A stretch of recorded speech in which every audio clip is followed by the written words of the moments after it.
2024-25 অর্থ বছরের প্রস্তাবিত বাজেটে জিরো টলারেন্স নীতি গ্রহণ করা হয়েছে বলে জানিয়েছেন অর্থমন্ত্রী আবুল হাসান মাহমুদ আলী।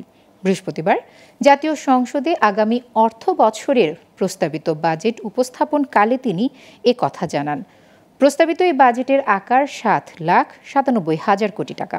বাজেটে রাজস্ব আয়ের ধরা হয়েছে 5,41,000 কোটি টাকা, আর ঘাটতির পরিমাণ 2,61,785 কোটি টাকা।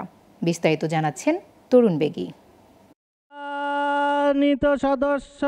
বৃহস্পতিবার বিকালে জাতীয় সংসদে সুখী, সমৃদ্ধ, উন্নত ও স্মার্ট বাংলাদেশ বিনির্মাণের অঙ্গীকার প্রতিবাদে বর্তমান সরকারের নতুন মেয়াদে প্রথম বাজেট পেশ করেছেন অর্থমন্ত্রী আবুল হাসান মাহমুদ আলী। 2024-25 অর্থ বছরের প্রস্তাবিত বাজেট এই মহান সংসদে উপস্থাপনের অনুমতি প্রার্থনা করছি। জনগণকে উচ্চ মূল্যস্ফীতি চাপ থেকে সুরক্ষা দেওয়ার তাগিদ, দেশীয় অর্থনীতিতে বিদ্যমান তীব্র চাপ, সম্পদের অপ্রতুলতার মধ্যেই ইতিহাসের সবচেয়ে বড় বাজেট ঘোষণা করেন অর্থমন্ত্রী। মহান জাতীয় সংসদে 2024-25 অর্থ বছরের বাজেট পেশ করার প্রাক্কালে প্রস্তাবিত বাজেটের ব্যয় ধরা হয়েছে 7,97,000 কোটি টাকা, রাজস্ব আয় ধরা হয়েছে 5,41,000 কোটি টাকা। এর মধ্যে জাতীয় রাজস্ব বোর্ডের কর থেকে 4,80,000 কোটি টাকা ও রাজস্ব বোর্ড থেকে আয় ধরা হয়েছে 15,000 কোটি টাকা। তারপরও বাজেট ঘাটতি আছে 2,61,785 কোটি টাকা। আগামী 2024-25 অর্থ বছরে বাজেটের আকার প্রাক্কলন করা হয়েছে 7,97,000 কোটি টাকা, যা জিডিপির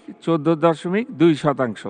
বাজেট পেশকালে অর্থমন্ত্রী জানান, দুর্নীতি দমন ও প্রতিরোধের মাধ্যমে দেশের প্রকৃত আর্থসামাজিক উন্নয়নের জন্য এবার দুর্নীতির বিরুদ্ধে জিরো টলারেন্স নীতি গ্রহণ করেছে সরকার। মাননীয় স্পিকার, স্মার্ট বাংলাদেশ উন্নয়ন দৃশ্যমান বাড়বে এবার কর্মসংস্থান।